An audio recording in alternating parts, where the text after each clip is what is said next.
Kayalpattinam special கலரி கறி first time try பண்ணேன். ஆனால் சும்மா சொல்லக்கூடாதுங்க, டேஸ்ட் வேற லெவலில் இருந்துச்சு.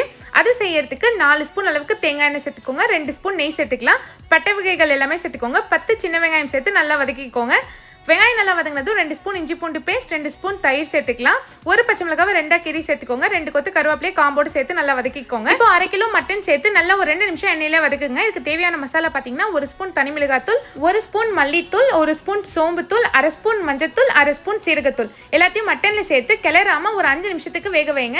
5 நிமிஷத்துக்கு அப்புறம் ஓப்பன் பண்ணி பார்த்தீங்கன்னா மசாலாலாம் நல்லா வாசனை வர ஆரம்பிச்சிடும். இப்போ நல்லா மிக்ஸ் பண்ணிடுங்க. தண்ணி எதுவுமே சேர்க்காம மூடி போட்டு ஒரு 1/2 மணி நேரம் லோ ஃப்ளேம்ல வேக வச்சிங்கன்னா மட்டன் நல்லா சூப்பராக வெந்துடும்.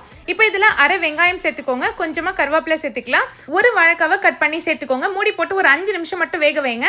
லாஸ்டா இதுல 10 பாதாம், 10 முந்திரி, 1 ஸ்பூன் கசகசாவை ஊற வச்சு அரைச்சு பேஸ்டா சேர்த்துக்கோங்க. ஒரு 5 நிமிஷம் நல்லா வேக வச்சுட்டு சர்வ் பண்ணீங்கன்னா சூப்பரான காயல்பட்டினம் கலரி கறி ரெடி.